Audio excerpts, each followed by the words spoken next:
कैसे आप सब लोग? आई होप खैरियत से होंगे, ठीक ठाक होंगे। This is Azra and you are watching my channel Azra's beauty parlour. So आज मैं आपके साथ प्रोटीन ट्रीटमेंट शेयर करूंगी, किस तरह से आप इजीली घर बैठे प्रोटीन ट्रीटमेंट कर सकते हैं। एंड इसके अलावा प्रोटीन ट्रीटमेंट करने से आपके हेयर पे क्या इफेक्ट पड़ता है, प्रोटीन ट्रीटमेंट के क्या बेनिफिट्स होते हैं आपके हेयर पे, आपके साथ ये शेयर करूंगी। एंड इसके अलावा आपको पूरा मेथड करके दिखाऊंगी किस तरह से आप इजीली घर बैठे प्रोटीन ट्रीटमेंट कर सकते हैं। सो प्रोटीन ट्रीटमेंट आप किस तरह के हेयर पे कर सकते हैं आपके साथ मैं शेयर करूंगी। मगर वीडियो स्टार्ट करने से पहले मेरी एक रिक्वेस्ट है, अगर आप मेरे चैनल में न्यू है मेरे चैनल को सब्सक्राइब करें, वीडियो को लाइक करें और जो बेल आइकन है उसे जरूर प्रेस कर लें ताकि जितनी भी वीडियोस मैं अपलोड करूं तो आपके पास मेरा नोटिफिकेशन फौरन आ जाए। चलिए वीडियो स्टार्ट करते हैं। सबसे पहले बात कर लेते हैं कि प्रोटीन ट्रीटमेंट क्या है। देखिए, प्रोटीन ट्रीटमेंट वो होता है आप अपने हेयर पे जब इसको करते हैं, अगर आपके हेयर फ्रिजी है या ड्राई है या रफली है तो बहुत अच्छे तरीके से वो शाइनी हो जाते हैं, हेल्दी हो जाते हैं। अब ये प्रोटीन क्या होता है, देखिए जो हमारे हेयर पे प्रोटीन होता है जिसे केराटिन भी कहते हैं, वो हमारे हेयर से जब खत्म हो जाता है तो हमारे हेयर काफी रफली हो जाते हैं, ड्राई हो जाते हैं। इस तरह से फिर हमारे हेयर जब अच्छे नहीं लगते तो हमें। एंड इसके अलावा अगर आपके हेयर काफी फ्रिजी से हो रहे हैं या आपको हेयर फॉलिंग का इशू काफी ज्यादा हो रहा है तो आप अगर हेयर ट्रीटमेंट करेंगे यानी कि ये प्रोसेस करेंगे तो आपके हेयर काफ़ी अच्छे हो जाएंगे, क्योंकि जो हमारे हेयर पे प्रोटीन होता है वो बिल्कुल ख़त्म हो चुका होता है या बिल्कुल कम सा होता है। अगर आप कोई अच्छी फूड नहीं लेते यानी डाइट का आप ख्याल नहीं रखते तो फिर इस तरह की आपको प्रॉब्लम का सामना करना पड़ता है। अगर आप डाइट का ख्याल रखेंगे तो फिर आपके हेयर इतने रफली और ड्राई नहीं होते। इसके अलावा आप इंटरनल के साथ साथ एक्सटर्नल यूज़ भी करते हैं, यानी कि आप कोई से ऐसे प्रोसेस करें हेयर पे जो आपके हेयर काफ़ी सेट रहे। सबसे पहला सवाल ये होता है जो प्रोटीन ट्रीटमेंट होता है वो आपको कब करना चाहिए। देखिए, प्रोटीन ट्रीटमेंट आप 15 डेज़ में भी कर सकते हैं, इसके अलावा आप मंथली भी कर सकते हैं। ये आपके बालों के ऊपर डिपेंड करता है। अगर आपके हेयर काफ़ी ड्राई हो रहे हैं, रफली हो रहे हैं, हेयर फॉल का इश्यू है तो आप 15 डेज़ में भी इसको कर सकते हैं। इसके अलावा अगर आपके हेयर सेट है, इतने मसला नहीं है, सिर्फ शाइनिंग अगर कम हो गई है तो फिर आप इसको मंथली भी यूज़ कर सकते हैं। अब ज़्यादातर क्वेश्चन ये होता है कि हेयर ट्रीटमेंट करने से क्या हेयर स्ट्रेट हो जाते हैं। जी नहीं, आपके हेयर बिल्कुल स्ट्रेट नहीं होते इसके यूज़ करने से। हाँ, आपके अगर हेयर पे फ्रीजी ज़्यादा हेयर हो रहे हैं तो फ्रीज आउट हो जाता है। एंड इसके अलावा इसके यूज़ करने से आपके हेयर काफ़ी स्मूथ हो जाते हैं, सॉफ्ट हो जाते हैं। अगर स्प्लिट एंड का इशू हो रहा है आपको तो वो कंट्रोल हो जाता है। आपको हेयर फॉलिंग का इशू है तो कंट्रोल हो जाता है। यानी कि आपको प्रोटीन ट्रीटमेंट करने से काफ़ी ज़्यादा फ़ायदा होता है। अगर आप प्रोटीन ट्रीटमेंट घर पे भी करते हैं तो आपको एक तो पैसे भी आपके बच जाते हैं, क्योंकि आप सैलून से अगर ये सर्विस लेते हैं तो किसी भी सैलून से अगर आप प्रोटीन ट्रीटमेंट करवाते हैं तो 8000 से स्टार्ट होता है। फिर इस तरह से अब बस चले जाता है। तो अगर आपकी इतनी रेंज नहीं होगी 8000 की तो आपके हेयर इस तरह से ड्राई भी रहेंगे, रफली भी रहेंगे और आप फिर इतना अफोर्ड भी नहीं कर पाते। इस तरह से आपके काफ़ी पैसे भी बच जाते हैं, आपको पार्लर जाने की ज़रूरत नहीं पड़ती, यानी कि आपका एक तो टाइम भी बचता है, पैसे भी बचते हैं। तो आप क्यों ना इस तरह से प्रोटीन ट्रीटमेंट अपने घर पे करके आप अपने हेयर को शाइनी बनाए, स्मूथ बनाए। और किस तरह से बनाएंगे तो आपके साथ ये मेथड शेयर करूँगी। एंड इसके अलावा प्रोटीन ट्रीटमेंट के साथ साथ आपको अपने ग़िज़ा का भी ख्याल रखना है, यानी कि ऐसी चीज़ें खाएं जिसमें प्रोटीन होता है, यानी कि दालें भी आप यूज़ करें, मिल्क का भी यूज़ करें। एंड इसके अलावा फ्रूट वेजिटेबल इसका लाजमी यूज़ किया करें, क्योंकि आपके हेयर पे प्रोटीन और कैल्शियम जा ही नहीं रहा। जब जाएगा ही नहीं तो हेयर फिर डैमेज ही होगा ना। आपने देखा होगा कोई सा भी अगर पौधा उसमें पानी डालते रहो तो खिला रहता है, अगर नहीं डालो तो वो डैमेज हो जाता है, ड्राई हो जाता है, बिल्कुल मुरझाने लगता है।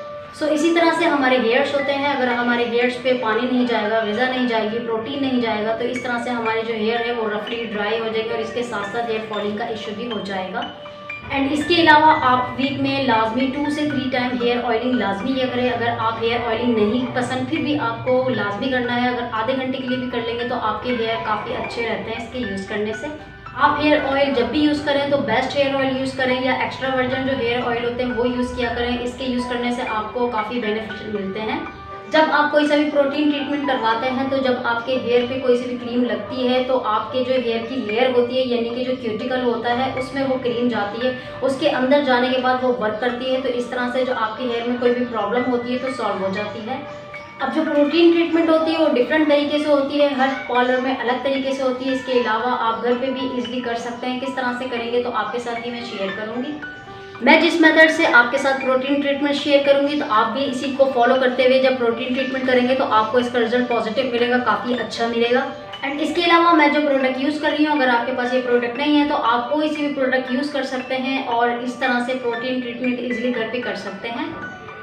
प्रोटीन ट्रीटमेंट करने से पहले सबसे पहले अपने हेयर अच्छी तरह से वॉश कर लें। किसी भी शैम्पू से आप वॉश कर लेंगे। अगर ट्रेसमी शैम्पू आपके पास है तो ये बेस्ट है आपके प्रोटीन ट्रीटमेंट के लिए। उसके बाद कंडीशनिंग करेंगे। कंडीशनिंग के लिए मैं फ्रामेसी का रीजनल कंडीशनर यूज़ कर रही हूँ, जिसका रिज़ल्ट काफ़ी बेस्ट है। एंड अगर आप इसकी वीडियो देखना चाहते हैं तो लिंक मैंने डिस्क्रिप्शन में दे दिया है, आप इजीली वहां से जाके देख सकते हैं। ये जो रीजनल कंडीशनर है काफ़ी बेस्ट कंडीशनर है ऑल टाइप्स हेयर के लिए। शैम्पू एंड कंडीशनिंग के बाद हेयर मास्क यूज़ करेंगे। ये जो हेयर मास्क है सिल्की का हेयर मास्क है, काफ़ी ज़बरदस्त रिजल्ट है इसका। ये जो सिल्की का हेयर मास्क है ये ट्रीटमेंट हेयर मास्क है, यानी आप इसको यूज़ करेंगे तो इसके यूज़ करने के बाद आपके हेयर काफ़ी अच्छे से हो जाते हैं, स्मूथ से हो जाते हैं एंड सॉफ्ट से हो जाते हैं। सो मास्क को मैंने स्टिक की हेल्प से ले लिया है और इस तरह से मैं फिंगर से अप्लाई कर रही हूँ। आप देख सकते हैं इस तरह से आपको स्लो फिंगर से अप्लाई करना है। आप बारीक बारीक लेयर निकालते जाएंगे, उसके बाद इस तरह से अप्लाई करते जाएंगे। अगर आपको कोई मसला हो रहा है तो आप सेक्शन करके भी हेयर के अप्लाई कर सकते हैं। जब आप कोई सा भी हेयर मास्क यूज़ करेंगे तो इस तरह से आप हेयर मास्क को यूज़ करते हैं। इसके अलावा आपको हेड पे अप्लाई नहीं करना, यानी कि स्कैल्प के जो रूट्स हैं उस पर आपको अप्लाई नहीं करना होता। आप मास्क को हेयर की लेयर से लेके हेयर टिप तक लगाएं ताकि अच्छी तरह से आपके हेयर पे हेयर मास्क अप्लाई हो जाए। अगर आप ग्लव्स पहन के अप्लाई करना चाहते हैं तो ज़रूर ग्लव पहन सकते हैं। मैं डायरेक्टली अप्लाई कर रही हूँ ताकि स्मूथ तरीके से अप्लाई हो जाए। इसके अलावा ये जो मास्क है काफ़ी ज़बरदस्त मास्क है, इसकी स्मेल भी काफ़ी अच्छी सी है। अगर मास्क की स्मेल अच्छी नहीं होती तो अप्लाई करने में मसला हो रहा होता है। अगर आपको लेयर निकालने में मसला हो रहा है तो आप कॉम की हेल्प से भी निकाल सकते हैं या टेल कॉम की हेल्प से भी निकाल सकते हैं, लेकिन इस तरह से लगाने में कोई मसला नहीं आना चाहिए, क्योंकि आप थोड़ी थोड़ी सी लेयर निकालते जाएंगे और इस तरह से इसी डायरेक्शन पे अप्लाई करते जाएंगे तो कोई मसला नहीं होता।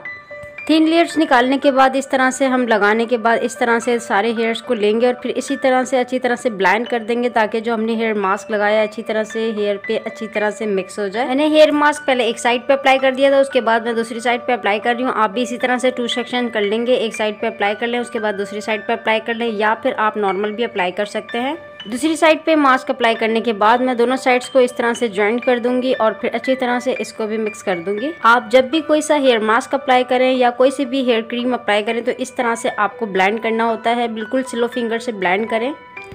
हेयर पे मास्क अप्लाई करने के बाद 20 to 30 मिनट का वेट करेंगे, उसके बाद फिर हम इसको वॉश कर लेंगे। हमें नॉर्मल वाटर से वॉश करना है, ना हमें शैम्पू करना है, ना हमें कंडीशनर यूज़ करना है। तो ये आप देख सकते हैं मैंने हेयर पे मास्क अच्छी तरह से अप्लाई कर दिया है, क्योंकि सबसे ज़्यादा क्वेश्चन यही आते हैं कि मास्क के बाद शैम्पू से वॉश करें या नॉर्मल वाटर से वॉश करें, तो आपको नॉर्मल वाटर से ही वॉश करना है। सो अब 30 मिनट्स के बाद नॉर्मल वाटर से वॉश करके टॉवल ड्राई कर लिया है। उसके बाद मैं ब्रेजलिन केराटिन हेयर सीरम यूज़ कर रही हूँ। आप कोई सा भी हेयर सीरम यूज़ कर सकते हैं। ये जो हेयर सीरम है काफ़ी बेस्ट हेयर सीरम है। अगर आप इसकी वीडियो देखना चाहते हैं तो लिंक मैंने डिस्क्रिप्शन में दे दिया है। ये हेयर सीरम आप डेली रूटीन पे भी यूज़ कर सकते हैं, यानी कि आप अपने हेयर को वेट करें, उसके बाद आप हेयर सीरम को अप्लाई कर लेंगे। इसके यूज़ करने से आपके जो स्प्लिट एंड का इशू है वो भी कंट्रोल हो जाता है एंड इसके अलावा आपके हेयर काफ़ी सॉफ्ट और शाइनी हो जाते हैं। हेयर सीरम को अप्लाई करने के लिए इस तरह से बारीक बारीक लेयर लेते जाएंगे, थिन लेयर ले और इस तरह से सीरम को हाथ में अपने लेंगे और फिर स्लो फिंगर से इस तरह से लगा लेंगे। बिल्कुल भी आपको खींच के लगाना नहीं है, बिल्कुल स्लो फिंगर से लगाया करें, क्योंकि अगर फास्ट लगाते हैं तो इसकी वजह से आपके हाथों पे जो हीट होती है वो हेयर पे जाती है, फिर इस तरह से आपके हेयर डैमेज होते हैं। बिल्कुल थोड़ी सी क्वांटिटी लेते हैं, उसके बाद सीरम को अप्लाई कर लेते हैं। अगर आपको थोड़ी सी और नीड हो तो थोड़े से और ड्रॉप्स ले लें, उसके बाद हेयर पे लगा लें। तो भी आप रूट्स पे अप्लाई नहीं करेंगे, सिर्फ आपको हेयर से लेके हेयर टिप तक अप्लाई करना है। उसके बाद आप इसको छोड़ देंगे, आपको वॉश नहीं करना। और मैं आपको कॉम्ब करके दिखा देती हूँ इनके हेयर। आप देख सकते हैं कितने ज़बरदस्त रिजल्ट आया है। सिर्फ 1 टाइम अप्लाई करने से बहुत ही अच्छे हेयर हो जाते हैं। सीरम है काफ़ी बेस्ट हेयर सीरम है। इसके यूज़ करने से आपके हेयर बिल्कुल भी ऑयली नहीं लगते। आप किसी इवेंट में भी जाते हैं इस हेयर सीरम को लगा के तो आपको बिल्कुल भी नहीं लगेगा कि आपने अपने हेयर पे कुछ ऑयली से अप्लाई किया है, बल्कि आपके हेयर काफ़ी शाइनी से अच्छे से लगते हैं। सो जूम करके मैं दिखा देती हूँ। आप देख सकते हैं बालों में कितनी अच्छी ज़बरदस्त शाइनिंग आ गई है। आप देख सकते हैं ये अभी गीले हेयर्स हैं, इसके बाद जब ये ड्राई हो जाएंगे काफ़ी अच्छे से लगते हैं। एंड आप देख सकते हैं प्रोटीन ट्रीटमेंट करने से आपके हेयर पे काफ़ी शाइनिंग आ जाती है। आपके हेयर अगर रफली हो रहे हैं तो काफ़ी अच्छे से हो जाते हैं। इसके अलावा अगर आपको हेयर फॉल का इशू होता है तो कंट्रोल हो जाता है। तो फ्रेंड, किस तरह से आप प्रोटीन ट्रीटमेंट घर पे कर सकते हैं मैंने आपके साथ शेयर कर दिया। एंड इसके अलावा मेरी वीडियो आपके लिए थोड़ी सी भी हेल्पफुल लगी है तो लाइक और सब्सक्राइब जरूर कर लीजिएगा। मिलता है नेक्स्ट वीडियो पे। अल्लाह हाफिज़।